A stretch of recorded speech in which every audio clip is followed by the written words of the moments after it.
जब ये हैंडसम लड़का गलती से अपने डॉग को ढूंढने स्कूल आता है तो सभी लड़कियां उस पर तुरंत पागल हो जाती हैं।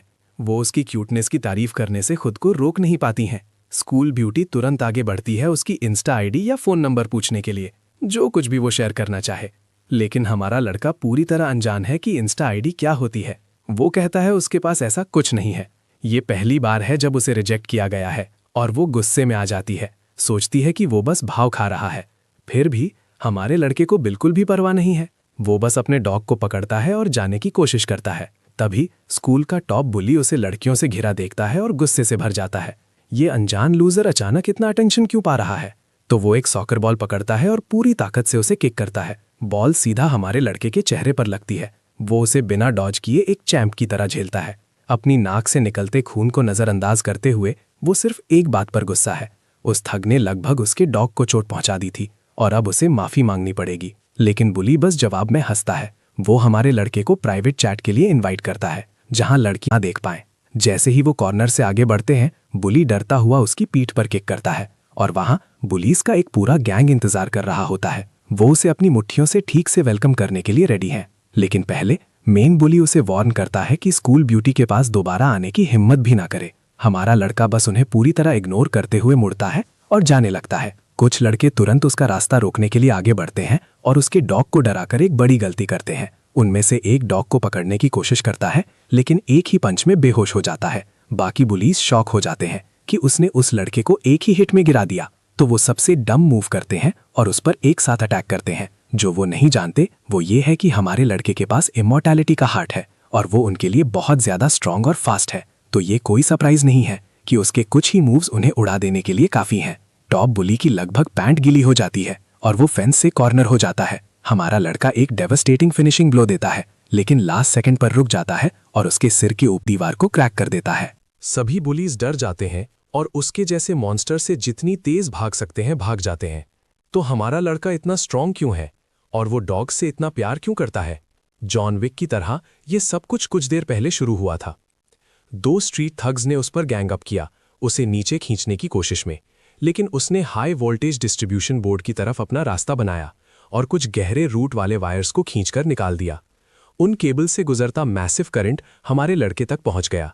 उसे और उन थग्स को जो उसे रोके हुए थे मौत तक इलेक्ट्रोक्यूट कर दिया। बिजली ने उन तीनों को जलाकर राख कर दिया, लेकिन सिर्फ हमारा लड़का ही जिंदा बच पाया।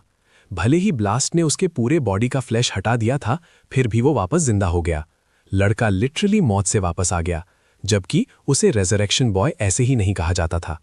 देखो, इस स्पेशल दुनिया में कुछ चुन इंसानों के पास स्पेशल हार्ट्स होते हैं। ये एक रेयर म्यूटेशन है जो सिर्फ मुट्ठी भर लोगों को ब्लेस करता है।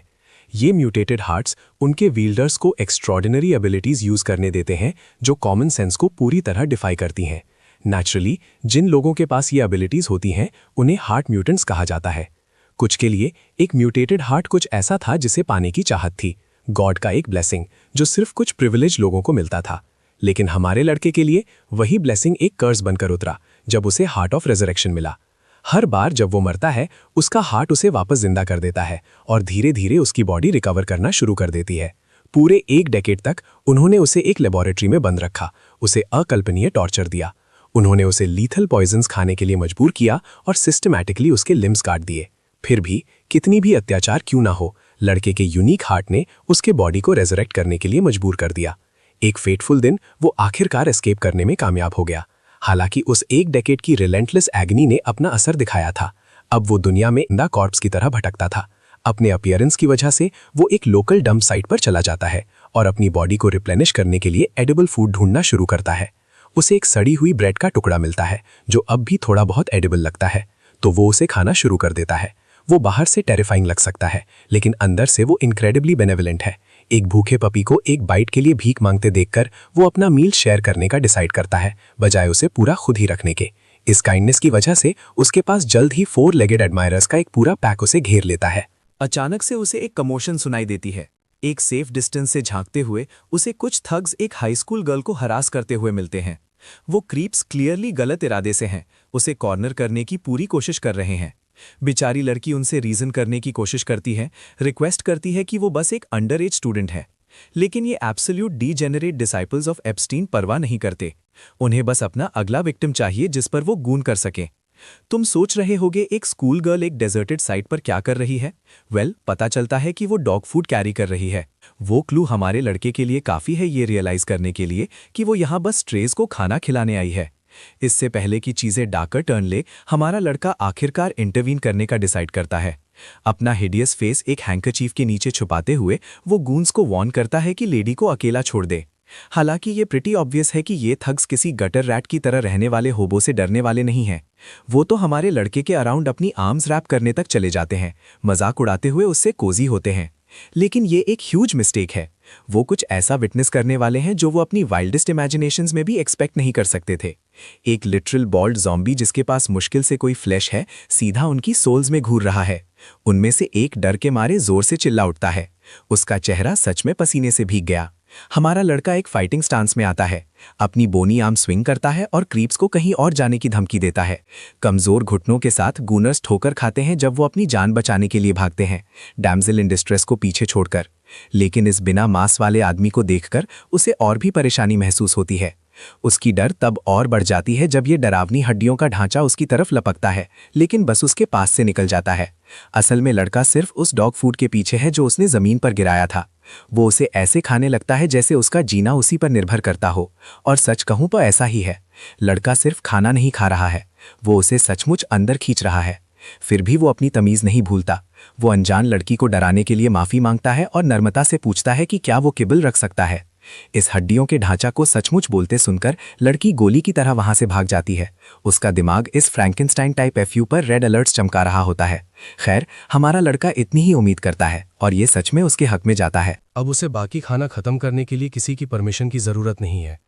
हमें हैरानी होती है, लड़की में उस गोनर गैंग से ज्यादा हिम्मत है। अभी भी वहीं है, एक सुरक्षित दूरी से झांक रही है और उसे खाते हुए देख रही है। हालात को समझते हुए वो सोचती है कि एक इंसान का इतने बर्बाद शरीर के साथ अभी भी सांस लेना साइंटिफिकली इम्पॉसिबल है। इसलिए ये समझना मुश्किल नहीं है कि वो एक हार्ट म्यूटेंट है। वो पहले से जानती है कि हार्ट म्यूटेंट्स हर तरह की अजीब एबिलिटीज़ रख सकते हैं। ये रियलाइज़ करके कि उसने अभी उसे बचाया है, वो खुद को कर्जदार महसूस करती है और उसके पास वापस चली जाती है। एक अच्छे इरादे के तौर पर वो ध्यान से उसे एक सबवे सैंडविच ऑफर करती है, ये मानते हुए कि वो भूखा है। जाहिर है लड़का बिल्कुल अनजान है। घटनाओं का ये मोड़ बिल्कुल अनएक्सपेक्टेड है। जैसे ही वो उसे पकड़ने के लिए अपना हाथ बढ़ाता है, वो उसकी लुक से डरकर भागने के लिए माफ़ी मांगती है। फिर भी आप उसे दोष नहीं दे सकते। किसी भी इंसान के लिए ये एक बहुत ही नेचुरल रिस्पॉन्स है। मिले हुए खाने को घूरते हुए लड़का रियलाइज़ करता है कि ये पहली बार है जब उसे किसी और से खाना मिला है। वो बहुत खुश होता है और तुरंत खाने लगता है। उसने पहले कभी सबवे नहीं खाया था। वो सिर्फ उन रैपर से वाकिफ़ है जो उसे कूड़ेदान में मिलते हैं। वो पहला निवाला उसे सचमुच ऐसा महसूस कराता है जैसे वो जन्नत में हो। वो यकीन नहीं कर सकता कि इस दुनिया में ऐसा हेवनली खाना भी मौजूद है। उसने इतने फ्रेश इंग्रेडिएंट्स वाला कुछ सालों से नहीं खाया है। वो ना सिर्फ लुक्स में 10x10 बैठी है, बल्कि अंदर से भी उतनी ही खूबसूरत है। उसकी नर्व्स आखिरकार शांत होती हैं, उसे उसका नाम पूछने की हिम्मत मिलती है। लड़का अपना परिचय जियो के रूप में देता है। वो उसे गर्मी से ग्रीट करती है और अपना नाम भी बताती है, सॉन्गी। बात को आगे बढ़ाते हुए वो उससे पूछती है कि वो खुले में ऐसी मुश्किल ज़िंदगी क्यों जी रहा है। जियो बताता है कि कुछ लोग उसका पीछा कर रहे हैं जो उस पर एक्सपेरिमेंट करना चाहते हैं। पता चलता है कि एक शेडी लैब है जिसका एकमात्र मकसद हार्ट म्यूटेंट्स को पकड़ना और उन पर गंदे टेस्ट करना है। इसीलिए जियो एक लैब रैट बनने की बजाय कूड़ेदान में रहना ज़्यादा पसंद करता है। हिजी उसकी हालत की कड़वी सच्चाई को समझने के बाद साफ तौर पर टेंस दिखती है। उसने इसके बारे में सिर्फ न्यूज़ पर अफवाहें सुनी थी और उसे रियलाइज़ नहीं था कि ये सचमुच सच है। जियो अपनी बात पर अडिग रहता है, कसम खाकर कहता है कि हर बात सच है। वो पूरे 1 डेकेड तक उस लैब में फंसा रहा है जहां उसे टॉर्चर और हर तरह के मॉर्बिड एक्सपेरिमेंट्स का शिकार बनाया गया। उन्होंने सचमुच उसे पॉइजन निगलने पर मजबूर किया या सीधे उसकी में इंजेक्ट किया? सिर्फ इस बेचारे लड़के के 10 साल के टॉर्चर को सहने का ख्याल ही हिजाई को बेचैन कर देता है। क्योंकि जियो के पास हार्ट ऑफ रेजरेक्शन है, इसलिए वो लोग जितना भी दर्द देते हैं उसका शरीर हमेशा रिजेनरेट हो जाता है, उसे मरने नहीं देता। लेकिन उन लगातार एक्सपेरिमेंट्स ने उसे हमेशा के लिए एक जिंदा लाश जैसा दिखने पर मजबूर कर दिया है। उसकी हालत पर गहरा तरस खाते हुए लड़की उसे अपने साथ ले जाने का फैसला करती है। वो उसका हाथ पकड़ती है और उसे खींचने लगती है, लेकिन उसका हाथ पूरी तरह से उसके शरीर से अलग हो जाता है। अपनी पकड़ में अलग हुए हाथ को देखकर हिजाई डर जाती है, सोचती है कि उसने अभी उसका हाथ तोड़ दिया। लड़का आमतौर पर हाथ वापस ले लेता है और उसे लेगो पीस की तरह वापस सॉकेट में लगा देता है। उसे यकीन दिलाता है कि ये उसकी गलती नहीं है। उसके अंगों का बीच बीच में गिरना काफ़ी कॉमन है। थोड़ी देर बाद जियो को अपने पतले शरीर पर एक बैगी हुडी पहने हुए देखा जाता है। हिजाई उसके लिए कुछ नए कपड़े लाई है क्योंकि उसके पुराने फटे हुए कपड़े उसे ज़रूर एक होबो जैसा दिखा रहे थे। वो उसे यकीन आती है कि कपड़े कुछ खास नहीं है, बस थोड़ा बजट फ्रेंडली सामान है। फिर भी एक ऐसे इंसान के लिए जिसने टॉर्चर और दर्द के अलावा कुछ नहीं जाना, उसकी ज़ॉम्बीफाइड स्किन पर नरम फैब्रिक का स्पर्श इतना ज़्यादा अच्छा लगता है कि वो लगभग यूफोरिक है। कपड़ों का काम हो जाने के बाद वो अपना मेकअप किट निकालती है और इस हड्डियों के ढांचा का मेकओवर करना शुरू करती है। अपने नए ठीक किए हुए चेहरे को देखकर वो सच में बुरा नहीं लगता। हालांकि हिजाई माफ़ी मांगती है अगर वो कुछ गड़बड़ करती है, ये मानते हुए कि उसे नंगी हड्डियों पर मेकअप करने का बिल्कुल ज़ीरो एक्सपीरियंस है। हमारा लड़का फिर भी पूरी तरह से संतुष्ट है। असल में वो उसके लिए जो कुछ भी कर रही है उसके लिए वो बहुत शुक्रगुजार है। अचानक उसका फ़ोन अलार्म बजता है जिससे उसे रियलाइज़ होता है कि वो अपनी एकेडमी के लिए लेट हो रही है। जल्दी में वो उसे अलविदा कहती है और उल्टी दिशा में भाग जाती है। जाने से पहले वो उसे अपने डॉग्स का ख्याल रखने को कहती है। खैर, ऐसा लगता है कि जियो को प्यार हो रहा है और क्योंकि वो उसे डॉग्स की जिम्मेदारी सौंपती है, वो बेचैनी से उम्मीद कर कि वो कल फिर आएगी। देखो, हमारे लड़के को कभी वो दया एक्सपीरियंस करने का मौका नहीं मिला जो वो डिज़र्व करता है। पहले वो रूहहीन साइंटिस्ट्स उसे सिर्फ एक टेस्ट सब्जेक्ट से ज़्यादा कुछ नहीं देखते थे। लैब से भागने के बाद भी जो भी उसे मिलता है वो डर जाता है और उल्टी दिशा में भाग जाता है। लेकिन हिजी अलग है। भागने या उससे गुस्सा भरी नजरों से देखने के बजाय वो अकेली है जो उसके साथ असली काइंडनेस से पेश आती है। वो उस छोटे पपी का भी शुक्रगुजार है जिसने उसे इतने वक्त तक रोके रखा कि वो उसे मिल सके। तो वो डिसाइड करता है कि वो पप को ऑफिशियली अपना कंपेनियन बनाएगा और एक सही नाम सोचने लगता है। आखिरकार वो डॉग को पटेटो बुलाने का फैसला करता है। ये सब सेटल होने के बाद वो एक बार फिर हिजी की मीठी यादों में खो जाता है। सबवे सैंडविच का मज़ेदार ताज़ा स्वाद अभी तक उसके मुंह में ठहरा हुआ है और उसके नए कपड़ों का आराम लगातार उसका ध्यान उसकी तरफ खींचता है। उसके लिए वो उसकी ज़िंदगी में उतरने वाली एक फरिश्ते से कम नहीं है। वो इतना उत्साहित है कि अगले दिन का इंतज़ार करना उसे शुद्ध पीड़ा जैसा लगता है। लेकिन जैसे ही उसे असलियत का एहसास होता है, उसके प्यारे ख्यालों का सिलसिला तुरंत पटरी से उतर जाता है। पानी के एक छोटे से तालाब में अपनी परछाई देखकर उसे एहसास होता है कि वो इस वक्त बहुत ज़्यादा मांग रहा है। वो इस सब के लायक नहीं है और इससे भी बुरा वो उसे खतरे में नहीं घसीटना चाहता। वो भारी सोच उसके दिमाग में लिए उस कचरा घर को छोड़ देता है, ये फैसला करते हुए कि वो एक ऐसी जगह ढूंढेगा जहां उस जैसा मॉन्स्टर सच में बिलोंग करता है। वो पूरी रात घूमता रहा जब तक कि सुबह क्षितिज पर नहीं फूट जाती। जियो खुद को एक पुल के नीचे कहीं बेहोश पड़ा हुआ पाता है। एक चूहा उसकी हड्डियों को कुतरने की कोशिश कर रहा था जो उसे जगा देता है। इधर उधर देखकर उसे एहसास होता है कि वो पिछली रात बेहोश हो गया था। वो अपनी जेबों में हाथ डालना शुरू करता है और मुट्ठी भर डॉग फूड निकालता है जो उसने कल छुपा रखा था। शायद उसके पास कल वाला सबवे नहीं है, लेकिन ये उसे बासी किब्बल चबाते हुए भी उसकी साफ कल्पना करने से नहीं रोकता। जैसे ही वो ज़बरदस्ती खुद को यकीन दिलाता है कि वो एक प्रीमियम सब खा रहा है, डॉग फूड का स्वाद सच में थोड़ा बहुत उस जैसा लगने लगता है। अचानक से पटेटो वहाँ आ धमकता है और उसके हाथों से सारा डॉग फूड छीन लेता है, उसे निराशा में छोड़कर। तब उसे एक और एहसास होता है, उसने पटेटो और बाकी पपीज़ को पीछे छोड़ दिया था, तो ये डॉग यहाँ क्या कर रहा है। जब वो ऊपर देखता है, सब कुछ साफ हो जाता है। सिर्फ पटेटो ही नहीं बल्कि पपीज़ का पूरा गैंग उसकी प्यारी देवी हिजी के साथ उसे ढूंढते हुए वहाँ पहुँच गए हैं। थोड़ी देर बाद सारे डॉग्स को वो मज़ेदार ट्रीट्स मिल जाते हैं जिसके वो हकदार थे, जबकि हिजी अपनी निराशा व्यक्त करने में बिजी है। उसने पूरा दिन उसे ढूंढने में दौड़ते हुए बिताया है। लड़का उसे अपने साथ घूमने के खतरनाक परिणामों के बारे में याद दिलाता है। खैर, हिजी को कोई परवाह नहीं है। वो बस खुश है कि उसे आखिरकार ढूंढ लिया और पोटैटो भी अपने दोस्त से दोबारा मिलकर उतना ही खुश है। वो उसके लिए बहुत सारे अलग अलग स्नैक्स लाई है ट्राई करने के लिए और उसे खाने के लिए कहती है। ये सोचकर कि कल वाला सबवे काफ़ी नहीं था, उसने इस बार पूरा बुफे पैक किया है। वो शुरुआत करती है उसे कुकीज़ और मिल्क से इंट्रोड्यूस करा के। कुकीज़ में मिल्क डुबोकर वो उसे कंटे थमा देती है। जैसा कि उम्मीद थी, ये पहली बार है जब हमारे लड़के ने ऐसी डेलिकेसी देखी है। एक बात पक्की है, ये शानदार लगता है। बिना किसी देर के वो पहला बाइट लेता है। डोपामीन का एक ज़बरदस्त रश उसके नर्वस सिस्टम पर हावी हो जाता है और शुद्ध खुशी के आंसू अपने आप उसके हड्डियों वाले चेहरे से बहते हैं। जैसे कि वो सेंसरी ओवरलोड काफ़ी नहीं था, हिजी उसे पेप्सी ट्राई कराने का फैसला करती है। अचानक जियो की हड्डियां रीजनरेट होने लगती हैं। हिजी बर्ड से कुछ इंचेस ताज़ा हड्डी निकलते हुए देखकर बिल्कुल हैरान है। वो जानने के लिए क्यूरियस है कि उसे पूरी तरह से रिकवर होने में आमतौर पर कितने दिन लगते हैं। जियो बताता है कि असल में इसमें कुछ साल लगते हैं, जिससे लड़की को शॉक लगता है। लेकिन ऐसा तभी होता है अगर वो अपने नरिशमेंट के मुख्य सोर्स के रूप में सिर्फ रेगुलर खाने पर डिपेंड करता है। रीजनरेट करने का एक और तरीका है जो बहुत तेज़ है, लेकिन वो उसे बताने से रुकता है क्योंकि ये सच में काफ़ी मॉर्बिड है। अगर वो बहुत ज़्यादा खून एब्जॉर्ब करता है तो वो अपने हीलिंग फैक्टर को एक्सपोनेंशियली बढ़ा सकता है। ये समझाने के बजाय वो झूठ बोलता है, दावा करते हुए कि ये ऑल्टरनेटिव मेथड सिर्फ एक कंट्रोल्ड लेबोरेटरी एनवायरनमेंट में काम करता है। सब्जेक्ट बदलने के लिए बेचैन वो वापस खाने पर फोकस करने की जिद करता है, लेकिन ही बहुत इंक्विजिटिव है और लैब के बारे में और जानना चाहती है। वो पूछती है कि क्या उन्होंने वहाँ उसे हील होने में सच में मदद की थी।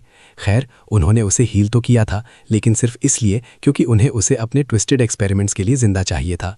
इसके अलावा वो अभी भी उसे एक्टिवली ढूंढ रहे हैं। इसका मतलब है कि वो लगातार भाग रहा है। लड़की को आखिरकार समझ आता है कि वो उसे बिना बताए चुपचाप निकल गया था। आखिरकार वो उसे ऐसे खतरनाक लोगों के साथ उलझाना नहीं चाहता। थोड़ी मासूम होने के कारण वो उसकी सिचुएशन पुलिस को रिपोर्ट करने का सुझाव देती है, सच में ये सोचकर कि ये उसे बचा सकता है। लड़का उसे जल्दी से कड़वी असलियत दिखाता है। अगर वो एक पुलिस स्टेशन में एक जिंदा लाश की तरह दिखते हुए जाता है तो वो उसे तुरंत मॉन्स्टर का लेबल देंगे और वहीं पर गोली मार देंगे। हाई हालांकि आशावादी तरीके से जवाब देती है, ये बताते हुए कि उसकी बड़ी बहन असल में एक पुलिस ऑफिसर है। सिचुएशन को और बेहतर बनाने के लिए उसकी बहन खुद एक हार्ट म्यूटेंट है। ये हमारे लड़के के लिए एक बहुत बड़ा सरप्राइज था, भले ही वो अभी भी बाहर की मदद पर डिपेंड करने के लिए बहुत ज़्यादा हेजिटेंट है। लड़की जिद करती है कि वो उस पर भरोसा करे, उसे यकीन दिलाते हुए कि उसकी बहन बहुत ही बेनेवलेंट टाइप की है। घर जाने से पहले वो दोनों पपीज पर प्यार बरसाते हैं और अभी के लिए उन्हें अलविदा कहते हैं। जब वो साथ चल रहे होते हैं, जियो अपनी गंभीर सिचुएशन पर गौर करता है। वो 3 साल से भाग रहा है और ये पहली बार है जब किसी ने उसे मदद का हाथ बढ़ाया है। ये लगभग अनरियल लगता है, इतना ज़्यादा कि उसे सच में शक है कि वो कभी चिंतामुक्त जीवन पाएगा, एक नॉर्मल जीवन जहां उसे लगातार भागना और छिपना ना पड़े। उसके सबसे गहरे शक तुरंत असलियत में बदल जाते हैं जब एक तेज़ रफ्तार वान जानबूझकर उसे टक्कर मारती है, उसे ज़ोरदार तरीके से दूर फेंकते हुए। एक गंजा बास्टर्ड व्हीकल से बाहर निकलता है और लड़की को अग्रेसिव तरीके से पकड़ लेता है, जबकि उसके गूंज तेजी से हमारे लड़के को पकड़ने के लिए अंदर आते हैं। एक बार जब वो जियो को दीवार से लगा देते हैं तो सब कुछ कमांड करने वाला हेड हॉन्चो आखिरकार बाहर निकलता है और अपने भागे हुए लैब रैट को आखिरकार पकड़कर बहुत स्मग महसूस कर रहा है। लड़के ने जितनी भी तकलीफ दी है, बॉस कसम खाता है कि वो उसे बहुत भारी कीमत चुकाएगा। उनकी वैन रोड पर तेजी से जाते हुए वो बेचारे जियो को रस्सी से पिछले बम्पर से बांध देते हैं और उसे तेज रफ्तार पर कठिन एस्फाल्ट पर घसीटते हैं। जिंदा एक लिटरल पटेटो की तरह छिल जाने के बावजूद लड़का लड़की के बारे में बहुत ज़्यादा चिंतित है। शुरुआत में ही वो इस गड़बड़ में फंस गई, ये पूरी तरह उसकी गलती है, तो उसे बिल्कुल कुछ करना होगा उसे बचाने के लिए। फिर भी अपनी एक बेकार सी एबिलिटी के साथ वो इन भारी विरोधियों के सामने पूरी तरह से शक्तिहीन है। सारी उम्मीद खोकर वो चुपचाप किसी से भी, लिटरली किसी से भी बीच में आने की भीख मांगता है। उसकी दुआएं उसके फर वाले दोस्तों द्वारा जल्दी ही पूरी हो जाती हैं। आवारा पपीज का पूरा झुंड वैंस का पागलपन से पीछा कर रहा है।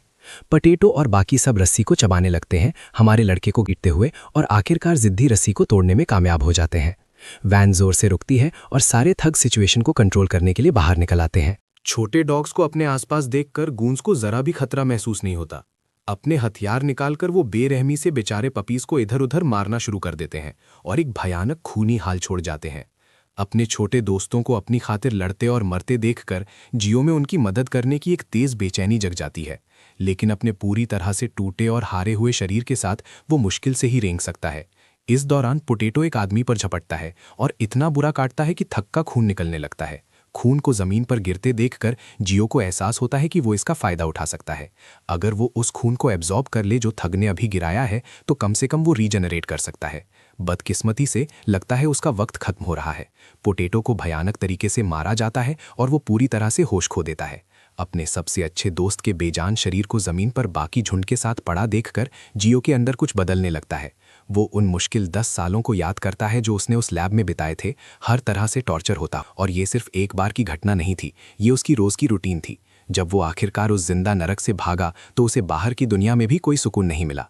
उसके साथ एक मॉन्स्टर जैसा बर्ताव किया जाता था, एक चलती फिरती बीमारी जैसा जिससे सब बचकर रहते थे। सब उससे बचकर रहते थे, उसके छोटे फर वाले दोस्तों और हिजी को छोड़कर। उन वफादार दोस्तों की खातिर जिनसे वो आखिरकार घिर गया था, और एक नॉर्मल इंसानी जिंदगी जीने के मौके के लिए उसकी जीने की बुनियादी इच्छा और बढ़ जाती है।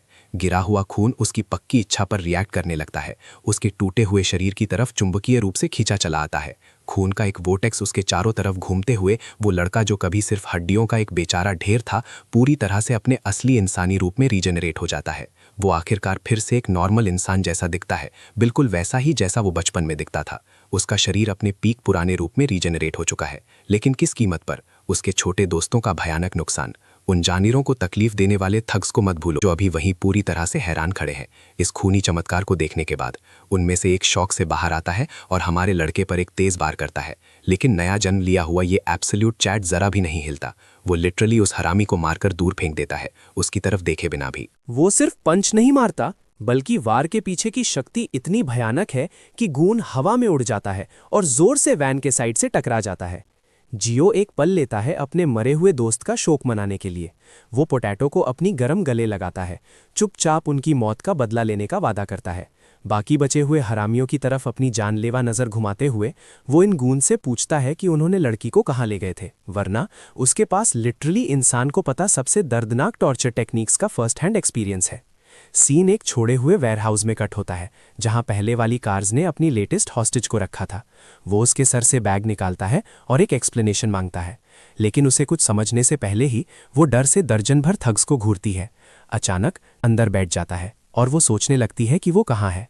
वेयरहाउस फेंके हुए इंसानी लाशों से भरा है, जिन्हें मारा और एक्सपेरिमेंट किया गया है। एक आदमी उसके बालों से पकड़ता है और उसे शोर करने वाली बच्ची कहकर बेइज्जती करता है।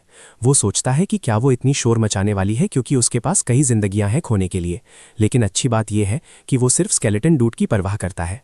वो आदमी हिजी को उनके भागे हुए टेस्ट सब्जेक्ट्स में से एक की मदद करने के लिए दोषी ठहराता है, इसलिए वो उसे वार्न करता है कि वो उनकी बुरी नज़रों में ना आए, वरना वो 6 फीट ज़मीन के नीचे होगी। आखिरकार इस वेयरहाउस में मरे हुए लोगों का कोई मतलब नहीं है, तो उसकी ज़िंदगी मैटर नहीं करेगी।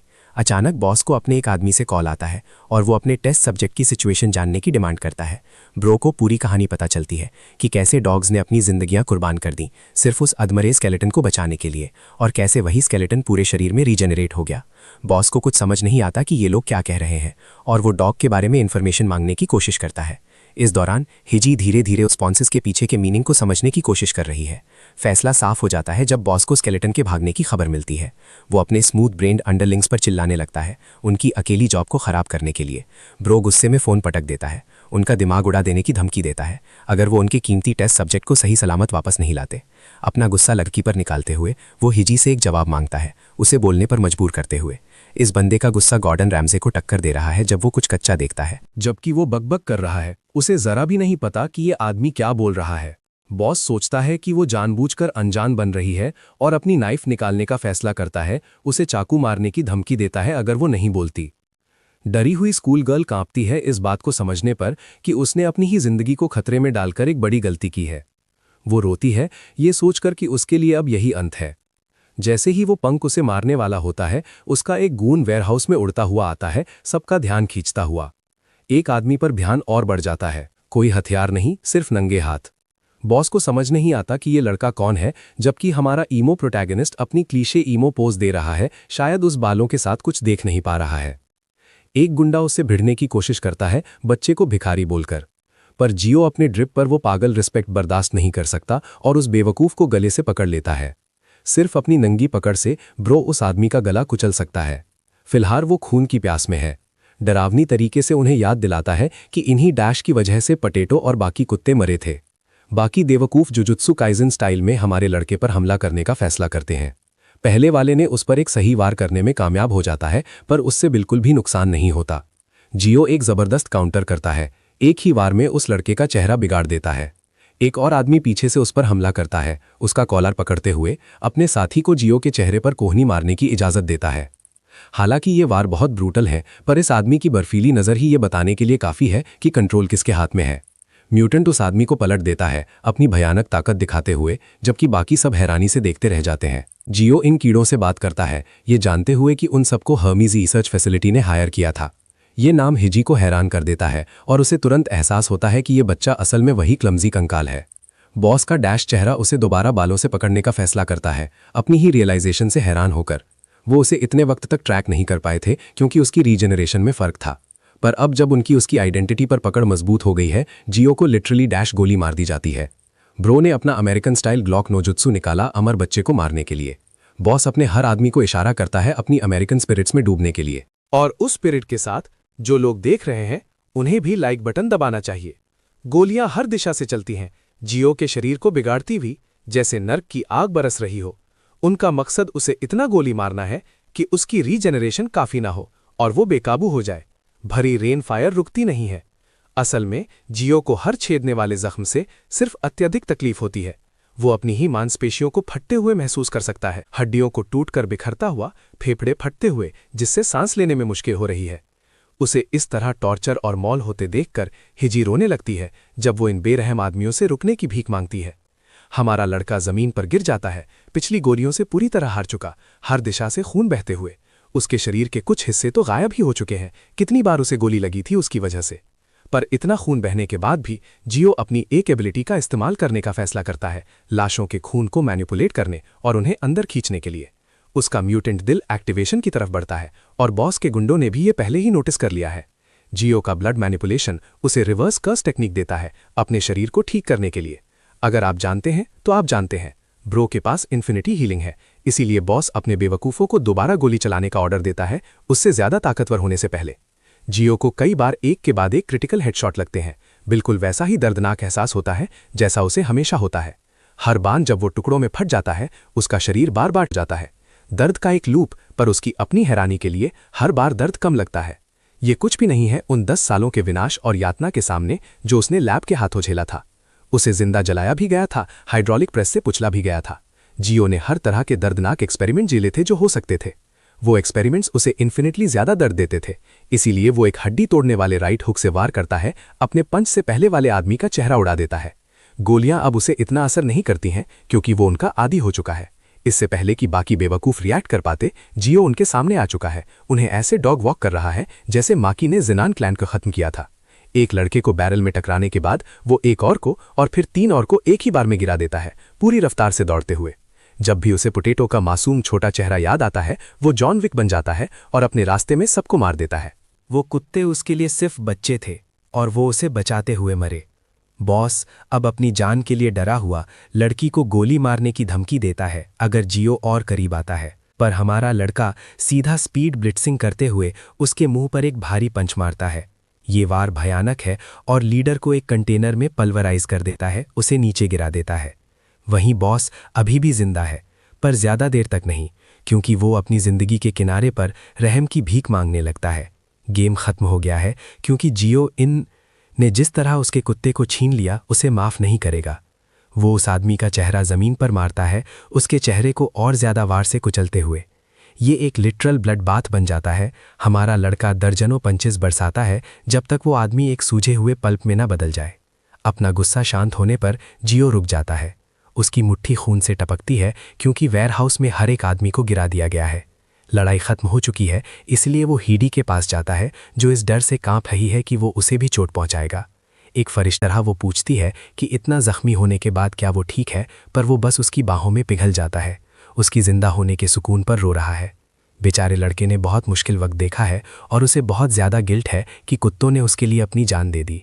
वो डरा हुआ था कि कहीं उसका भी वही अंजाम ना हो और उसे जिंदा देखना उसके लिए सब कुछ है। ये एक दिल को छू लेने वाला सीन है जब हीडी उसे गले लगाकर तसल्ली देती है, ये कहते हुए कि उसे उसका शुक्रिया करना चाहिए उसकी जान बचाने के लिए। इस पूरे शटडाउन के कुछ देर बाद पुलिस ऑफिसर जिम्मेदार अपराधियों को गिरफ्तार करने आए और वेयरहाउस में लाशों की सिचुएशन का पता लगाने भी। उनका फैसला है कि किसी तरह का इंटरनल ऑर्गेनाइजेशनल कॉन्फ्लिक्ट हुआ था। जबकि वो लोग आपस में बात कर रहे हैं, जियो और उसकी बड़ी बाहर सिचुएशन पर नज़र रख रहे हैं। हीडी की बड़ी बहन को ये अच्छा आइडिया नहीं लगता कि वो इसमें इन्वॉल्व हो, खासकर अगर कोई म्यूटेंट इंसान है, और उसने तो ये भी कसम खाई है कि वो सिचुएशन को खुद ही हैंडल करेगी। फिलहाल के लिए हमारे डुओ को बस निकलने पर फोकस करने की ज़रूरत थी। लड़की पागल होने लगती है पर जियो उसके साथ है। वो डॉग गैंग की सारी को ले आए हैं। इन शहीद साथियों बादुक, सिरु, टटेनू, चोको, बोल और मारू की आत्मा को शांति मिले।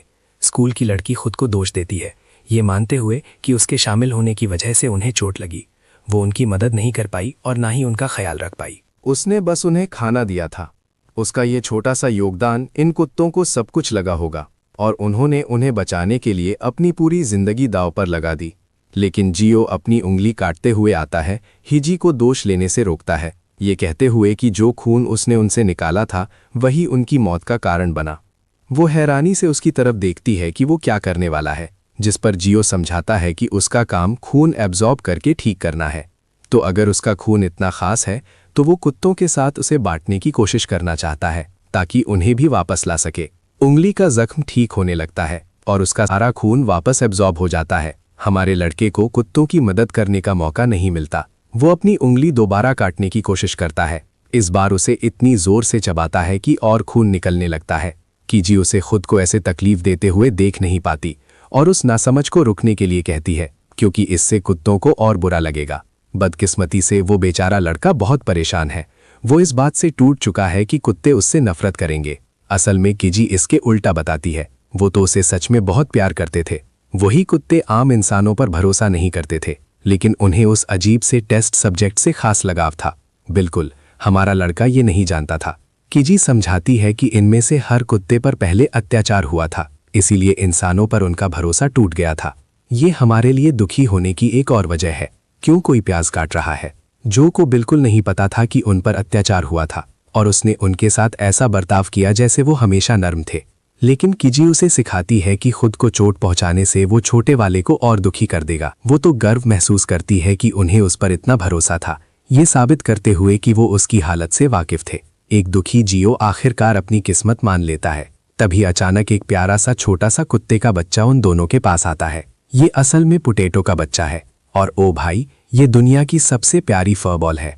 वो छोटा सा जीव जियो की तरफ खिंचा चला आता है और उसे उत्सुकता से घूरने से पहले अपनी पूंछ हिलाता है। जियो ने जैसा सोचा था, उससे नफरत करने की बजाय कुत्ते का बच्चा असल में उसके हाथ चाटकर लगाव और प्यार दिखाता है। ये प्यारा बच्चा आखिर में जियो के पास आराम से सो जाता है, इस बात की पुष्टि करते हुए कि सब बच्चे उसे पसंद करते हैं। जब छोटा वाला सो चुका है, कीजी सोचती है कि उन्हें अब क्या करना चाहिए। ऐसा नहीं है कि वो एक नए जन्मे बच्चे को अकेला छोड़ सकते हैं। वो उसे घर ले जाने का ख्याल करती है, लेकिन जियो का मामला अभी भी एक समस्या है, क्योंकि उसके साथ एक ऑर्गेनाइजेशन ने गलत किया था जो उसकी तलाश में लगी हुई है। हिजी अपनी बड़ी बहन को तुरंत फोन करने के लिए भागती है और फिर वो उसे बताती है कि उन्होंने क्या किया। हमारा बिल्कुल उलझा हुआ है कि क्या हो रहा है। लेकिन अगले सीन में हम अपने अगले ठिकाने पर पहुंचते हैं। हमारे लड़के ने पहले कभी इतना आलीशान और बड़ा कमरा नहीं देखा था। असल में वो अभी भी सोचता है कि वो डर डर के चल रहा है और औपचारिक रूप से पूछता है कि क्या वो अंदर आ सकता है। हिजी उसे याद दिलाती है कि ये वही नासमझ है जिसने उसकी रक्षा की थी, तो वो उसकी कर्जदार है। फिर ये बात भी है कि उसकी बड़ी बहन हार्ट म्यूटेंट से मिलना चाहती है। असल में हिजी की बहन एक केस की जांच कर रही है जो हर्मीज फैसिलिटी से जुड़ा हुआ है। जब हमारा लड़का पहली बार आईने में देखता है तो वो सच में अपनी ही परछाई पर चीख पड़ता है। भाई को विश्वास नहीं हो रहा कि वो ज्यादा सुंदर हो गया है और आखिरकार उसके पास एक सही शरीर है। इतने समय से उसे लगता था कि वो पूरी तरह ठीक नहीं हुआ था। जब से वो छोटा लड़का था, उसका चेहरा कभी पूरी तरह से रीजेनरेट नहीं हुआ था, तो उसे पता ही नहीं था। लैब में भी रीजेनरेशन धीमा था और हर बार जब वो रीजेनरेट हुआ, वही समय था जब उस पर एक्सपेरिमेंट किया गया था। ये पहली बार है जब वो अपना असली रूप अनुभव कर रहा है और जितना ज्यादा हाई उसकी सुनती है, उतना ही वो समझती है कि भाई की कहानी में कुछ गड़बड़ है। लेकिन उससे बढ़कर हाल ही में कुछ और चीज उसे परेशान कर रही है। वो जानने के लिए उत्सुक है कि अब जब वो रीजेनरेट हो गया है और इतना बूढ़ा नहीं लगता, तो उसे क्या बुलाना चाहिए। अपनी उम्र का अनुमान लगाते हुए जियो भूल जाता है कि कितना समय हो गया है। वो लड़का 7 साल की उम्र में लैब में दाखिल हुआ था और उसने सालाना टेस्ट 7 बार दिए थे। फिर वो 3 पूरे सीजन्स फेल हो गया, मतलब अभी वो लगभग 17 साल का है, जिससे हाई अपना ड्रिंक थूक देती है। वो विश्वास ही नहीं कर पाती कि भाई उसकी ही उम्र का है और इतने समय से उसने एक शब्द भी नहीं बोला जब वो उसे एक सीनियर की तरह ट्रीट कर रही थी। पूकी जियो शर्मा जाता है और कहता है कि उसे बस देखा जाना पसंद था और उसे ज्यादा फर्क नहीं पड़ता था। उसका ये पहलू देखकर वो उसे बहुत प्यारा लगता है और उन्हें आम तरीके से बात करने को कहती है। डिनर का समय है तो वो उसे हाथ मुंह धोने को कहती है। जल्दी ही पप्पी खाना खाने लगती है और हमारा लड़का भी। खाना स्वादिष्ट है, भले ही वो सिंपल है। ही तो ये भी बताती है कि वो अच्छा खाना नहीं बनाती, लेकिन वो खुश है कि उसे सब कुछ पसंद आ रहा है जो वो परोस रही है। जियो बहुत खुश है कि उसे सालों की गुलामी के बाद प्रीमियम खाना खाने को मिल रहा है, जबकि हिजी अपनी बहन की तरफ से माफी मांगती है, जो लगता है आज काम की वजह से घर नहीं आ पाएगी। डिनर खत्म हो जाता है। सारे मील्स खत्म होने के बाद वो उसे रात के लिए काउच पर सोने को कहती है। जियो उसे अपमान की तरह नहीं लेता और फर्श पर सोना पसंद करता है, लेकिन वो उसे कंबल इस्तेमाल करने और जो वो चाहे वो करने के लिए जोर देती है। ही बाहर जाती है, ये जोर देते हुए कि उसे अपने रूम में होमवर्क खत्म करना है तो उसे पहले सोना होगा। बत्तियां बुझा दी जाती हैं हमारे लड़के को अकेला छोड़कर जब वो एक मॉडर्न टीवी पर अपनी परछाई देखता है। उसे घर में हर जगह फूल मिलते हैं, लैब के ठंडे माहौल के बिल्कुल विपरीत। और फिर वो बहुत नरम सोफा है जिस पर वो बैठा है। पप्पी अपना खाना खाती है और आखिर में उल्टी कर देती है। घबराकर हमारा लड़का उसकी मदद को आता है। जब वो बच्चा उल्टी करता है वो एक डकार लेती है दोबारा खाना खाने लगने से पहले, हल्के की हैरानी के लिए। वो सब बस एक बहुत बड़ा डर था इस फर बॉल की वजह से, जिसे शायद पता भी नहीं कि वो एग्जिस्ट करता है। जियो खुश है कि कुछ सीरियस नहीं है और सोफा पर सो जाता है। उसकी सॉफ्ट टेक्सचर में बहुत मजा आता है। चीजें और अच्छी करने के लिए उसका छोटा पप भी उसके साथ सो रहा है। इस पॉइंट पर जियो सोचता है कि उसे छोटे वाले का नाम क्या रखना चाहिए। चूंकि ये एक पटेटो का बच्चा है, वो कई नाम सोचता है जैसे पटेटो फ्राई, और उसे फ्रिटर कहने का डिसाइड करता है। वो मंचकिन को नींद में खो जाते हुए देखता है, असली खुशी और मजा महसूस करते हुए। आज उसने एक डिलिशियस खाना खाया, एक प्रॉपर बाथ ली और फाइनली एक लविंग नींद सोई। पता नहीं तुम लोग क्या सोचते हो, पर यह कैरेक्टर मुझे डेंजी की याद दिलाता है। पर इन सब चीजों के बावजूद जियो उस ठंडी रियलिटी से वाकिफ है कि उसे जो कुछ भी मिला है वो सब उससे वापस लिया जा सकता है। उसे लैब की भयानक यादें याद आती हैं, कैसे टेस्ट सब्जेक्ट्स भाग रहे थे जब फैसिलिटी यूनिट उन्हें न्यूट्रलाइज करने के लिए मोबिलाइज हुई थी। एक अचानक एक्सप्लोजन ने सब्जेक्ट्स को उड़ा दिया, डेब्रीज ज्यादातर पर गिरते। इसने उन्हें ऐसी पोजीशन में डाल दिया जहां से वो बच नहीं सकते थे, जबकि मास्टर चीफ ने अपना बिग डिक फ्लेम थ्रोवर निकाला और उन पर चला दिया।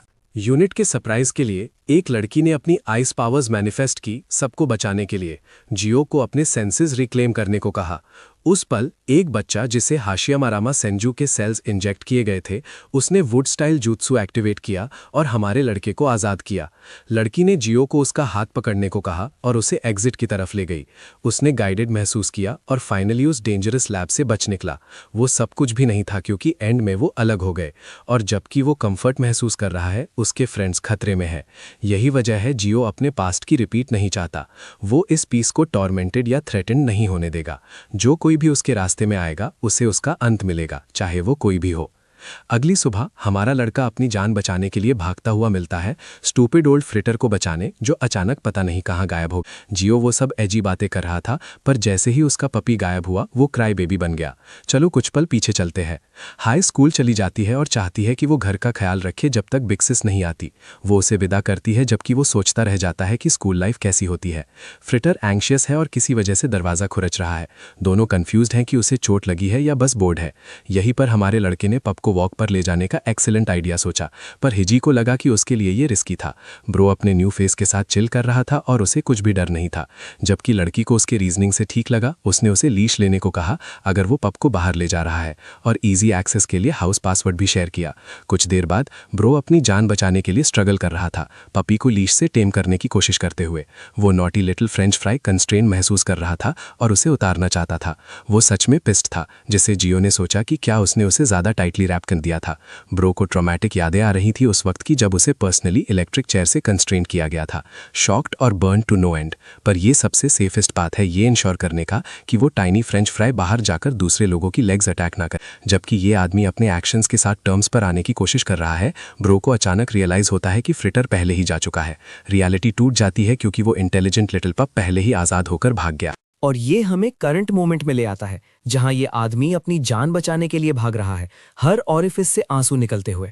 वो गलियों में भागता है, हर डंपस्टर या अंडरग्राउंड में आंसर ढूंढते हुए। अपनी सर्च के बावजूद जियो को कोई आंसर नहीं मिलता। उसे पता नहीं कि उसे कहाँ देखना चाहिए। वो छोटे वाले की कंडीशन के लिए एंग्शियस है और पहले ही डर भरे ख्याल आते हैं कि वो टाइनी वन किसी एक्सीडेंट या किसी और मेस्ड अप सिचुएशन में फंस गया हो। ब्रो का रिएक्शन बहुत नॉर्मल है। जियो ने अभी उसे प्रोटेक्ट करने का प्रॉमिस किया था और उसने अगले ही दिन पप को खो दिया। उस पॉइंट पर उसे अचानक कुछ रियलाइज होता है। वो खुद को स्कूल में पाता है और सामने ही वो स्टूपिड लिटिल पपी खुद को साफ कर रहा है। करते हुए जियो रियलाइज करता है कि पपी ने हयागी की सेंट यूज की होगी उसे ट्रैक करने के लिए।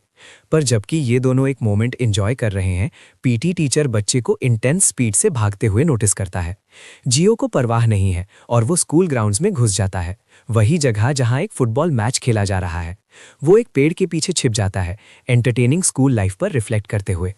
यहाँ तक कि स्टूडेंट्स के एक ग्रुप की बात सुनते हुए जो हार्ट म्यूटेंट्स के बारे में बात कर रहे हैं।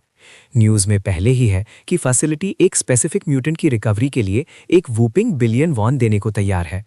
इन लोगों को सिर्फ पैसे की परवाह करते और हार्ट म्यूटेंट्स को आउटसाइडर्स की तरह ट्रीट करते देखना जियो के लिए नॉर्मल पर्सन्स पर्सपेक्टिव समझने के लिए काफ़ी है।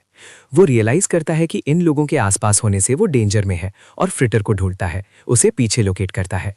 कुछ वॉनबी टिकटॉकर गर्ल्स ट्रेंड्स बना रही हैं और ऐसे एक्ट कर रही हैं जैसे वो प्लैनेट पर सबसे बैडेस्ट शिट है।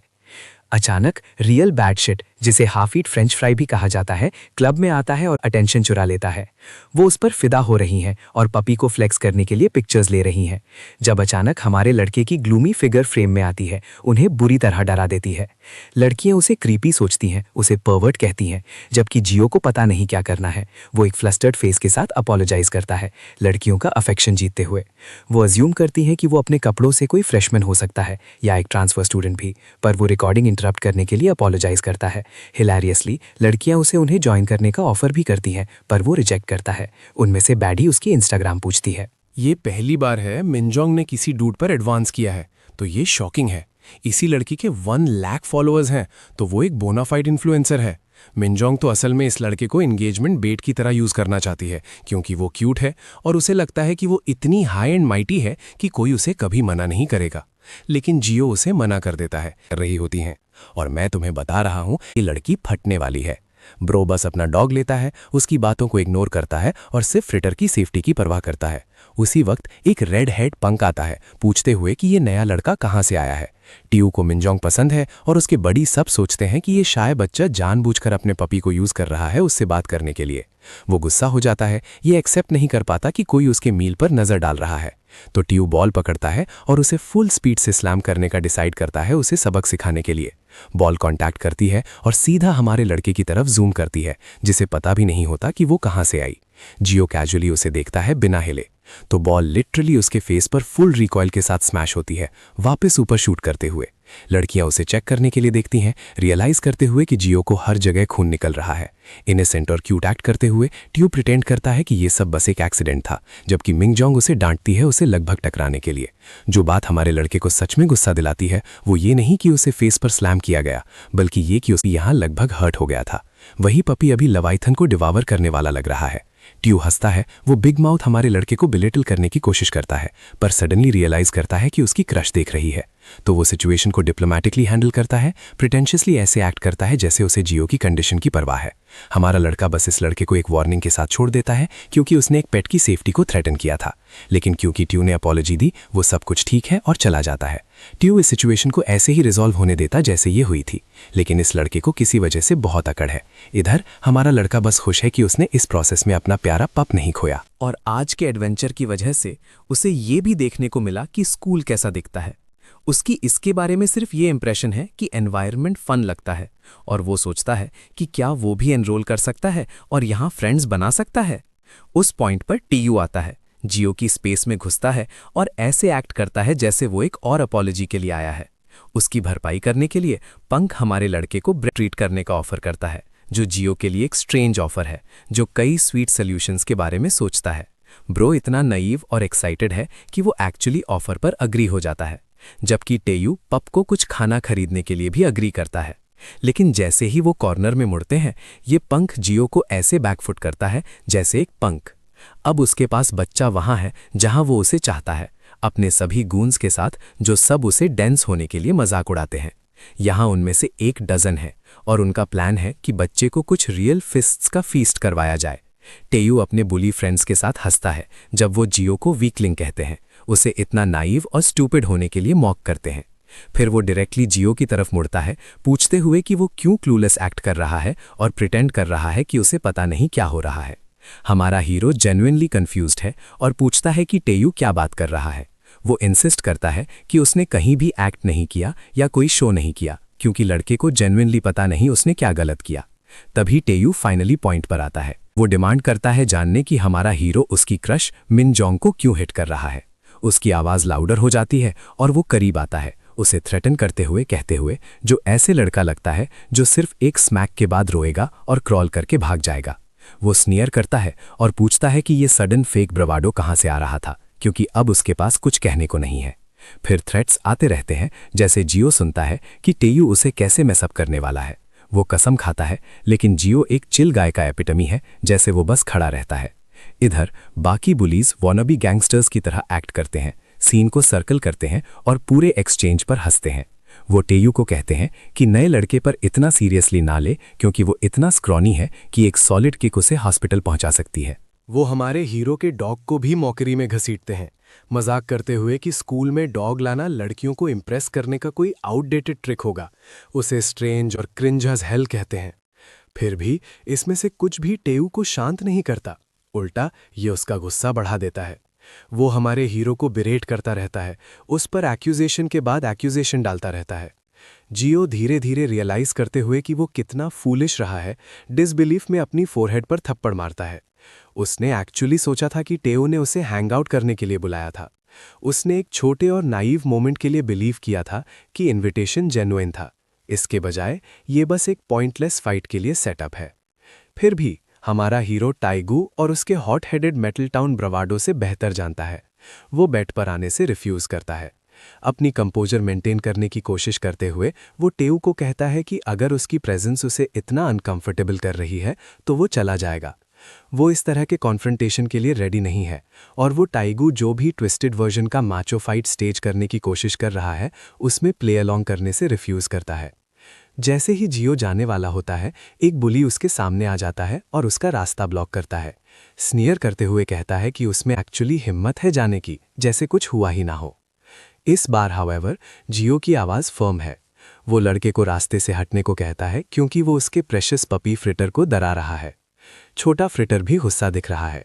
इरिटेटेड होकर बुली अपना हाथ उठाता है और हमारे हीरो को फेस पर थप्पड़ मारने की कोशिश करता है। फ्रिटर को जियो की तरह ही मट कहता है, सिर्फ इसलिए क्योंकि बेचारा पपी उस पर भौंकने की हिम्मत करता है। लेकिन उसके हाथ कांटेक्ट करने से पहले ही हमारा हीरो मूव करता है। अगली सेकंड में उसकी फिस्ट क्लीनली बुली के फेस पर कनेक्ट होती है, उसे पीछे फ्लाइंग भेजती है जैसे पार्क से सीधा बाहर मारा गया बेसबॉल। वो जमीन पर जोर से गिरता है, स्प्रॉल्ड आउट और स्टंड। एक पल के लिए सब बस घूरते रहते हैं। वो पजल्ड है, जो वो देख रहे हैं उससे लगभग ऑफेंडेड है। उनका वो सो कॉल्ड हंक जमीन पर क्यों पड़ा हुआ है, दर्द से करा रहा है। तब उन सबको एक साथ रियलाइज होता है कि इस पतले बच्चे ने सच में अपना हाथ घुमाया और उनके दोस्त को मारने की हिम्मत की और उसे उड़ता हुआ भेज दिया।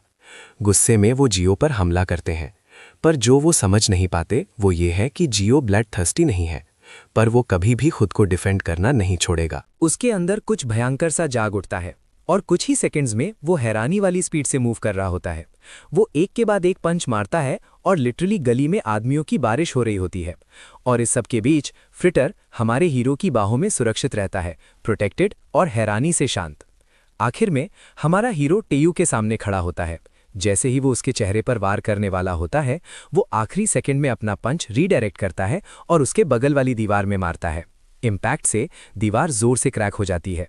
हमारा हीरो अपनी मुट्ठी नीचे करता है और नर्मता से टेयू को बताता है कि उसने उन्हें सीधे रोकर रुकने को कहा था क्योंकि वो उसके छोटे पपी को डरा रहे थे। क्रैक हुई दीवार का नज़ारा ही काफ़ी है। बाकी के बुलीज पीले पड़ जाते हैं और पीछे हटने लगते हैं, पलटकर भागने से पहले। यहाँ तक कि महान टैगू भी, जो कुछ ही मिनट्स पहले टेंट्रम फेंक रहा था, अब स्पीचलेस खड़ा है। अगर एक दीवार ऐसे क्रैक हो सकती है तो अगर जियो का पंच उस पर पड़ता तो उसका सिर एक कैंडी के टुकड़े की तरह क्रश हो जाता। उसे ये रियलाइजेशन जोर से लगती है कि उसने गलत इंसान से पंगा ले लिया है। आंसू स्नॉट्स के साथ मिल जाते हैं जैसे ही वो अचानक हमारे हीरो के सामने झुकता है, बार बार सॉरी बोलते हुए। डेस्परेट होकर वो अपना फ़ोन निकालता है और जियो को अपने ही पपी की तस्वीर दिखाता है। वो इंसिस्ट करता है कि वो डॉग को नहीं मारने वाला, कि वो भी एक डॉग ओनर है और कभी भी एक प्यारे से छोटे जानवर को नुकसान नहीं पहुंचाएगा। वो फोटो स्वाइप करता है, ये दिखाने की कोशिश करते हुए कि उसका पपी कितना क्यूट है। इसे मर्सी के लिए बार्गेनिंग चिप की तरह यूज करते हुए हमारा हीरो एक 7 साल के बच्चे जितना मासूम तस्वीरों को देखता है और सोचता है कि डॉग सच में प्यारा है। क्योंकि टेयू भी एक डॉग ओनर है, शायद वो पूरा बुरा नहीं है। आखिर में जियो कुछ नहीं कहता, पर उसे एक अलग रियलाइजेशन होती है। उसने ताकत सोचने से ज्यादा यूज कर ली है और अब वो अचानक बहुत भूखा है। उसने आज कुछ नहीं खाया है और वो खालीपन उसे परेशान करना शुरू कर रहा है। टेयू इस बदलाव को समझ नहीं पाता, मानता है कि जियो उन्हें माफ करने का नाटक कर रहा है, सिर्फ सिचुएशन से कुछ खाना निकालने के लिए। इस बीच कीजी अपनी क्लासरूम में बैठी है, चुपचाप पढ़ रही है, पूरी तरह से अनजान कि उसका नया दोस्त बाहर स्कूल ग्राउंड्स में केओस मचा रहा है। अभी के लिए ये उसकी चिंता नहीं है। कैफेटेरिया में टेयू जल्दी से हमारे हीरो को अंदर ले जाता है और उसके लिए स्नैक्स का ढेर खरीदता है। जैसे ही जियो खाना देखता है उसके मुंह में पानी आना शुरू हो जाता है और छोटा फ्रिटर भी एक्साइटमेंट से खुश हो जाता है इतनी सारी ट्रीट्स देखकर। टियो देखता है जब हमारा हीरो और फ्रिटर स्नैक्स को खा जाते हैं, सोचते हुए कि हमारा हीरो पागल है, पागल स्ट्रांग पर एक टोटल लूजर की तरह एक्ट कर रहा है। वो बड़बड़ाता है कि कोई हैरानी नहीं कि वो उस जैसे लड़के को पसंद नहीं करता। बस हाल ही में वन पंच से जियो ने लिटरली किसी को उड़ता हुआ भेज दिया था। टियो सोचता है कि कहीं हमारा हीरो कोई बॉक्सर या एथलीट तो नहीं, पर अगर वो होता भी तो ऐसी दीवार क्रैक करना इम्पॉसिबल है। उसने अपनी लाइफ में ऐसा कुछ कभी नहीं देखा। पक्का होकर कि उसे रीइंफोर्समेंट की जरूरत है, वो अपना फोन उठाता है और अपने भाई यंग चिल को कॉल करता है, जो 20 साल का गैंगस्टर है और अपने दोस्तों के साथ पोकर खेल रहा है। वो हेल्प मांगता है, बताते हुए कि वो फंस गया है क्योंकि उसे किसी रैंडम लड़के ने पीट दिया है। यंग चिल टियो की हेल्प करने से खुश नहीं है, किसी रैंडम लड़के को पीटने में। पर टियो आर्ग्यू करता है कि जियो सीरियसली स्ट्रांग है और लिटरली उसे इस बार इज्जत बचाने के लिए भीख मांगता है। एक और गैंग मेंबर पूछता है कि वो किसके बारे में बात कर रहा है और यंग चिल टियो का मजाक उड़ाता है, पर क्योंकि वो बोर्ड है वो हेल्प करने को अग्री हो जाते हैं। यंग चिल उसे कहता है कि वो बाद में आएगा और टियो को हमारे हीरो को उनके पास लाना चाहिए। टियो कॉल काट देता है, ग्रिन और स्मर्क करते हुए, सोचते हुए कि उसने सुना है कि जियो अब मर गया है। पर अगले ही पल हमारा हीरो उसके पास आता है और उसे अपना कुछ खाना ऑफर करता है, कहते हुए कि उसे अकेला खाते हुए अजीब लग रहा था और वो शेयर करना चाहता है। टियो मना कर दे, कहते हुए कि वो सब कुछ जियो के लिए लाया था और ज्यादा खाना ऑफर करते हुए। जियो फिर उसे फ्रिटर के साथ शेयर करता है, जिसे टियो सोचता है ये लूजर इतना स्ट्रांग कैसे है। वो हमारे हीरो का हाथ नोटिस करता है और रियलाइज करता है कि जब उसने दीवार पर पंच मारा था तो उसकी रिस्ट हर्ट हो गई थी, पर अब वो पूरी तरह नॉर्मल है। वो डॉट्स कनेक्ट करना शुरू करता है, ऑनलाइन एक वीडियो याद करते हुए हार्ट म्यूटेंट्स के बारे में, जो हर शेप और साइज में आते हैं। पॉपुलेशन के 0.001% से भी कम होते हैं, पर रियल लाइफ में इनक्रेडिबली स्ट्रांग होते हैं। छुपकर टियो सीधे जियो से पूछता है कि क्या वो एक हार्ट म्यूटेंट है। हमारा हीरो कुछ बोलकर मना करने की कोशिश करता है, पर वो झूठ बोलने में बहुत बुरा है। ये दर्दनाक रूप से ऑब्वियस है। टियो पीला पड़ जाता है। उससे पहले कभी कोई हार्ट म्यूटेंट नहीं मिला और हमारा हीरो एक नॉर्मल इंसान लगता है। चिंता में कि जियो कितना डेंजरस हो सकता है, टेऊ यंग चिल को दोबारा कॉल करता है। जब वो उसे इन्फॉर्म करता है कि जियो एक हार्ट म्यूटेंट है, वो अपनी लक पर ट्रस्ट नहीं कर सकता। सब अलर्ट हो जाते हैं। टेऊ फोन पर शांति से फुसफुसाता है कि ये डेंजरस और उन्हें मीटिंग कैंसिल कर देनी चाहिए, पर यंग चिल मना कर देता है, कहते हुए कि ये और भी अच्छा अपॉर्चुनिटी है और वो हमारे हीरो को प्रॉपर्ली हैंडल करेंगे। टेऊ अग्री करता है, पर हमारा हीरो बीच में बोलता है, कहते हुए कि उसने खाना खत्म कर लिया है और टेऊ को बस घर चले जाना चाहिए। टेऊ आर्ग्यू करने की कोशिश करता है कि क्योंकि अभी लंच ब्रेक का बहुत सारा टाइम बचा है, उन्हें कुछ करना चाहिए, क्लास स्किप करनी चाहिए और हैंग आउट करना चाहिए। वो जियो को आर्केड ले जाता है। चमकदार गेम्स और फ्लोर्स देखकर जियो अपनी एक्साइटमेंट रोक नहीं पाता। यहाँ तक कि टेऊ भी कंफ्यूज हो जाता है। ये जियो का पहला बार है आर्केड में और वो शर्माते हुए एडमिट करता है कि उसने कभी नहीं जाना था कि ऐसी जगह भी एग्जिस्ट करती हैं। सब कुछ उसे अमेज करता है, यहाँ तक कि एक सिंपल क्लॉ मशीन भी दुनिया के 7वें अजूबे की तरह लगती है। जियो नोटिस करता है कि मशीन में वही लबूबस डॉल है जो उसने पहले हिजी के हैंडबैग पर देखी थी। टेऊ कंफ्यूज हो जाता है। अगर जियो लबूबस के बारे में नहीं जानता तो उसने अपनी लाइफ में क्या किया है। टेऊ पैसे डालने का ऑफर करता है ताकि हमारा हीरो ट्राई कर सके, पर हमारा हीरो क्लॉ गेम में बुरा है, तो टेऊ आगे बढ़ता है और लबूबस जीत जाता है। जियो बहुत खुश हो जाता है, अब उसके पास हियाई जैसी ही डॉल है। उसे ये रियलाइज नहीं होता कि टाइगू उसके पीछे चुपके से काम कर रहा है, उसे बिजी रखते हुए जब तक गैंगस्टर्स नहीं आ जाते। टेऊ सजेस्ट करता है कि वो कैरियोके रूम में चले। वो हमारे हीरो को एक गाना सिलेक्ट करने और गाने को कहता है। जियो कहता है कि उसे कोई गाना नहीं आता, पर टेऊ जिद करता है कि कुछ तो होगा जो वो जानता हो। जियो वो एक ही गाना गाना शुरू करता है जो उसे आता है, एक नर्सरी राइम, पर इतने जुनून से कि वो ऑलमोस्ट अडोरेबल लगता है। टेऊ को यकीन नहीं होता कि एक बड़ा आदमी बच्चों का गाना गा रहा है और सोचता है कि हमारा हीरो एक्टिंग कर रहा है क्या। जियो एक्सप्लेन करता है कि ये लिटरली वो एक ही गाना है जो उसकी मॉम ने उसे सिखाया था जब वो 7 साल का था और अलग हो गए थे। तब से उसने नॉर्मल लाइफ नहीं जी है और पॉप कल्चर नहीं जानता। ये सुनकर टेऊ सैड फील करता है, ये रियलाइज करते हुए कि जियो नॉर्मल लाइफ नहीं जी सका, और सस्पेक्ट करता है कि कुछ गहरा चल रहा है। वो इमोशनल हो जाता है और पैसे ऑफर करता है। क्या है कि क्योंकि हमारा हीरो नॉर्मल लाइफ नहीं जी सका, वो उसे टीनेजर की तरह जीना सिखाएगा। वो अलग अलग गेम्स खेलते हैं, ड्रम्स बजाते हैं, वीडियो गेम्स और डांस भी करते हैं। जैसा एक्सपेक्टेड था, हमारा हीरो हर चीज में बैड है। कुछ देर बाद वो आर्केड से निकल जाते हैं। टाइगू बहुत फन करने की वजह से हाँफ रहा है। वो कन्फेस करता है कि उसने अपनी लाइफ में इतना फन कभी नहीं किया। वो अपना फ़ोन चेक करता है और अपने भाई यंग चाउल का कॉल देखता है। रियलाइज़ करता है कि टाइम निकल गया और वो अपना टास्क भूल गया था। वो जियो और फ्रिटर के साथ फोटो बूथ पिक्चर्स देखता है। सोचता है कि वो कितना इडियट है जो उसने दुश्मन के साथ तस्वीरें ली। पर जियो की नाइविटी उसके दिल में कुछ बदल देती है। वो अकेला एलीवे में जाता है, हमारे हीरो को साथ नहीं लाता जैसा प्रॉमिस किया था। वो यंग चू से अपोलोजाइज करता है, कहता है कि उससे गलती हो गई और हमारा हीरो एक्चुअली म्यूटेंट नहीं है। गैंगस्टर्स अनॉनिड हो जाते हैं, कहते हैं कि उसने उनका टाइम वेस्ट किया। पर टेयू परसिस्टेंट रहता है। अंदर से वो जानता है कि उसके एक्शन सिर्फ डॉग के लिए नहीं है, बल्कि जियो और उसकी पर्सनालिटी की वजह से हैं। उसने जियो से पूछा था डॉग ही उसकी एकलौती फैमिली है, और उसे रियलाइज़ हुआ कि ऐसा ही है। टाइगू सॉरी फील करता है, पर समझता है कि उसका अपना पपी ही उसकी लाइफ है और वो उसके लिए कुछ भी करेगा। वो कन्फेस करता है कि पहले जब दोस्तों ने फ्रिटर को टंग करने की कोशिश की थी तो वो भी ऑलमोस्ट गुस्सा हो गया था। ये सिर्फ पपी के बारे में नहीं है, ये हमारे हीरो और उसके डॉग के साथ उसके रिश्ते के बारे में है। जब टाइगू वहां खड़ा होता है, एक गुस्सा उसके चेहरे की तरफ उड़ता है, उसे जमीन पर गिरा देता है। अचानक योंग चियल उसे सर से उठाता है, म्यूटेंट के वेयरअबाउट्स के बारे में पूछता है, और इस बार योंग चियल टेयू के भाई जैसा नहीं लगता। यॉल टेयू से पूछता है कि क्या वो सोचता है कि वो जोक कर रहा है, पर टेयू सिर्फ उस प्रेशियस मेमोरी के बारे में सोच सकता है जो उसने हाल ही में जियो के साथ बनाई थी। योंग चियल उसे बिरेट करता रहता है, कहता है कि सब वहाँ एक म्यूटेंट को पकड़ने के लिए इकट्ठे हुए हैं और वो तब तक नहीं जाएंगे जब तक उनके पास एक म्यूटेंट कस्टडी में ना हो। वो टेयू को कहता है कि अगर वो अपनी इज्जत बचाना चाहता है तो बोलना शुरू करे। टाइगू परसिस्टेंट रहता है, जिद करता है कि ये सच में एक मिसअंडरस्टैंडिंग थी। वो एक्सप्लेन करता है कि उसने पूरा दिन हमारे हीरो के साथ स्पेंड किया और अगर जियो सच में एक हार्ट म्यूटेंट होता तो उसे कुछ ऑफ सेंस होता, पर वहां कुछ भी नहीं था। हमारा हीरो बस एक लूजर है जो आर्केड में भी अच्छा स्कोर नहीं कर सकता और सॉकर खेलते हुए हाफने लगता है। टियो एक काइंड जेस्चर के तौर पर स्माइल करने की कोशिश करता है, एडमिट करता है कि उसने गलती से योंगचो का टाइम वेस्ट किया, पर योंगचो खुश नहीं होता।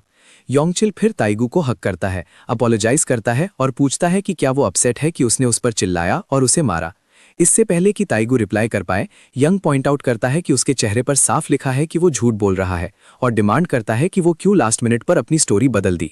यंग कंटिन्यू करता है, कहता है कि म्यूटेंट वो नहीं है जो ट्यू सोचता है। वो स्केरी नहीं दिखते, पर वो ह्यूमंस जैसे नहीं है, वो डेंजरस है, दुनिया को एक बहुत हजार्डस जगह बनाने के केपेबल है। ट्यू को बस सच रिवील करना चाहिए ताकि वो सब चले जाए। यंगचिल ये भी आर्ग्यू करता है कि अगर ट्यू उनके बारे में वरिड है और वो एक म्यूटेंट के हाथों हार सकते हैं तो उसे रेकलेसली एक्ट नहीं करना चाहिए। ट्यू फिर से एक स्टबन बास्टर्ड की तरह रिफ्यूज करता है। इससे पहले कि वो कुछ और कह पाए, यंगचिल कहता है कि बॉस को म्यूटेंट देने के लिए $500 का रिवॉर्ड है, जो उसे काफी जेनरस लगता है। यंगचिल एक्सप्लेन करता है कि अगर ट्यू म्यूटेंट को डिलीवर करता है तो उसे भी रिवॉर्ड मिलेगा। वो रिवील करता है कि उसने पहले ही एक ब्रोकर लाइनअप कर रखा है जो हार्ट म्यूटेंट्स को हैंडल करता है और ये सब बिना किसी लूज एंड्स के हैंडल हो जाएगा। टाइगू रियलाइज करता है कि ये ह्यूमन ट्रैफिकिंग है। हाल ही में किडनैपर्स देश भर में हार्ट म्यूटेंट्स को टारगेट कर रहे हैं और र्यूमर्स का दावा है कि गवर्नमेंट रिसर्च फैसिलिटीज उन्हें पैसे देकर खरीदती हैं। उसने सोचा था कि ये सिर्फ गॉसिप है, पर अब वो अपनी आंखों से देख रहा है। वो इसे होने नहीं दे सकता, इसलिए वो फिर से अपोलोजाइज करता है, जिद करता है कि जियो बस एक नॉर्मल गाय है। इससे पहले कि वो फिनिश कर पाए, यंग उसे किक करता है, उसे उड़ा देता है। इस ब्लो से उसके लंग्स में दर्द होता है, सांस लेना मुश्किल हो जाता है। यंगचिल उसे अपने पैरों से मारना शुरू करता है, उसके सिर पर बार बार स्टॉम्पिंग करता है, उसे क्रश करता है, उसे बोलने पर मजबूर करता है। टाइगू के पैर सीधे हो जाते हैं और दर्द उसे सीधा एक फ्लैशबैक में ले जाता है। कुछ वक्त पहले टाइगू को इसी तरह बुलीज मारते थे जब तक एक ऊंची आवाज ने उन्हें रोकने को नहीं कहा। वो यंग चियोल था, अपने दोस्तों के साथ। तब वो गैंगस्टर्स नहीं थे और उन्होंने तेऊ को पिटने से बचाया था। तेऊ एक छोटा बच्चा, बचने पर खुश था, पर ह्यूमिलिएटेड फील कर रहा था। यंग चियोल ने उसे कंफर्ट किया, कहता है वो सेम जिम में है और वो तेऊ को इन लोगों से पिटने से बचाएगा। तब यंग चियोल लॉयल लगता था, थोड़ा कूल और ज्यादा फाइटर नहीं था, तो तेऊ उसके जैसा बनना चाहता था। पर अब उसके अपने मेंटोर और दोस्त उसे बार बार मार रहे हैं जब तक वो जमीन पर एक पल्प ना बन जाए। यंग चियोल इंसिस्टेंट रहता है, क्लेम करता है कि तेऊ उनके सामने झूठ बोल रहा है। वो कमेंट करता है कि तेऊ में लॉयल्टी है जो काइंड ऑफ बैड एस है, पर ये मिसप्लेस्ड है, ये उसकी होनी चाहिए। वो वॉर्न करता है कि अगर टाइगू म्यूटेंट को किसी और ब्रोकर को बेचने के बारे में सोच रहा है तो उसे ज्यादा से ज्यादा 200 या 300 मिल सकते हैं, पर वो डायरेक्टली डेंजर में होगा। वो अपने गैंगस्टर्स को एक चेन लाने का सिग्नल देता है, उसे अपने हाथ में लपेटता है और कहता है कि वो टाइगू को दिखाएगा कि गैंगस्टर की तरह क्या जीना है। इस बार टाइगू पीछे नहीं हटा, कहते हुए कि वो बिल्कुल अनकूल है। योंग चियोल शॉक में था, उसकी सांस लगभग रुक गई। तेऊ भी कंफ्यूज था कि वो योंग चियोल को क्यों भड़का रहा है। गुस्से में योंगचियोल मारने की तैयारी करता है, जबकि तेऊ बार बार माफी मांगने की कोशिश करता है, जिद करते हुए कि उसने गलती से बोल दिया। लेकिन जैसे ही योंगचियोल उसे मारने ही वाला होता है, एक मजबूत हाथ उसे रोक देता है। ये हमारा हीरो है। वो कहता है कि अगर योंगचियोल किसी को अपने हाथ में चेन्स लपेटकर मारेगा तो बहुत ज्यादा चोट लगेगी। सब कंफ्यूज्ड हैं क्योंकि इस अजीब लड़के की हिम्मत कैसे हुई उनके बॉस को रोकने की। तेओ भी हैरान है, सोच रहा है कि हमारे हीरो को पता कैसे चला कि वो लोग कहाँ थे। जियो नीचे झुकता है, कहते हुए कि वो तेऊ को ढूंढने आया था क्योंकि उसे आने में बहुत देर लग रही थी। ताइगो उसे भागने की चेतावनी देता है और कन्फेस करता है कि उसने ही उन्हें बुलाया था उसे मारने के लिए, यहाँ तक कि उन्हें बताया भी था कि हमारा हीरो एक हार्ट म्यूटेंट है। जियो कंफ्यूज्ड है और पूछता है कि उसने ऐसा क्यों किया। तेऊ जवाब देता है कि वो बस गुस्से में था क्योंकि जियो ने उसे मारा था, कि वो बदला लेना चाहता था और वो माफी मांगता है, लेकिन हमारे हीरो को उसकी परवाह नहीं है। जियो पूछता है कि वो उन्हें चेन से मारने क्यों दे रहा है। सब कंफ्यूज हो जाते हैं जब कोई जियो पर बेसबॉल बैट चलाता है, जिससे वो गुस्सा हो जाता है। अगली ही सेकंड में सारे थग्स उससे अपने बैट से मारने लगते हैं, जबकि फ्रिटन भौंकता है और टेगू हमारे हीरो को बचाने की कोशिश करता है। एक लड़का नीचे झुकता है, पूछते हुए कि उसने उन्हें रोका कैसे, लेकिन अगली ही सेकंड में टेगू सारा खून अब्जॉर्ब कर लेता है और थग को पंच मारता है, उसे हवा में उड़ा देता है। सब देखते हैं जैसे ही जियो मलबे से उठता है और यांगील अपने सारे गैंग मेंबर्स को अटैक करने का ऑर्डर देता है। हमारा हीरो रुकता नहीं, उनके चेहरे, छाती, पैर और ग्रॉइन पर वार करता है।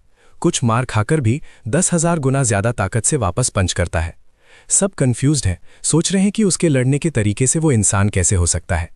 यांगचोल मामला अपने हाथों में लेता है और उसे छुपने के लिए दौड़ता है। उसे दिल में छुरा घोंपने पर मजाक उड़ाता है। वो धीरे से बोलता है जैसे ही वो बार बार छुरा घोंपता है, जियो के मरने की उम्मीद करता है, लेकिन जियो उसे रोकने के लिए डैगर अपने हाथ में पकड़ लेता है। ये देखकर कि हमारा हीरो अभी भी खड़ा है, यांगचोल थोड़ा डर जाता है, सोचता है कैसा दिल है जिसे छुरा घोंपा जा सकता है और वो ठीक रहेगा। हमारा हीरो जवाब जानता है, लेकिन कहता है कि उसे वो राज बताने की जरूरत नहीं है। फिर वो यांगचुल के पैर में छुरा घोंपता है, जिससे बहुत ज्यादा दर्द होता है। इसी बीच सारे थग्स भाग जाते हैं, सोचकर कि वो एक म्यूटेंट का सामना नहीं कर सकते, लेकिन जियो उन्हें जाने देने को तैयार नहीं है। अब जब उन्हें पता है कि वो एक म्यूटेंट है, उनमें से कोई भी भाग नहीं सकता। वो उन सबको बुरी तरह से पीटता है। जब वो खत्म कर लेता है, टेगू, जो खुद भी बुरी तरह से पीटा गया था, उसकी तरफ रेंगता है, कहते हुए कि वो एम्बुलेंस बुलाएगा। जियो उसे तसल्ली देता है कि वो ठीक है। टेगू कंफ्यूज्ड है, सोच रहा है कि हमारे हीरो को छुरा कैसे लगा और फिर से माफी मांगता है। वो अपनी मुट्ठी उठाता है और खुद को बार बार मारता है, गलती के लिए खुद को कोसता है, मान लेता है कि वो अपनी दोस्त को सिर्फ कुछ कूल पॉइंट्स के लिए बेचने को तैयार था। वो कन्फेस करता है कि वो उन लड़कों के साथ हमेशा रहता था और तब सब कुछ ठीक लगता था, पता नहीं कैसे। उसने सोचा था कि कूल होना ऐसा ही होता है, लेकिन अब उसे एहसास होता है कि ये सारे आदमी डेंजरस थे और उसे बुरी संगत में नहीं रहना चाहिए था।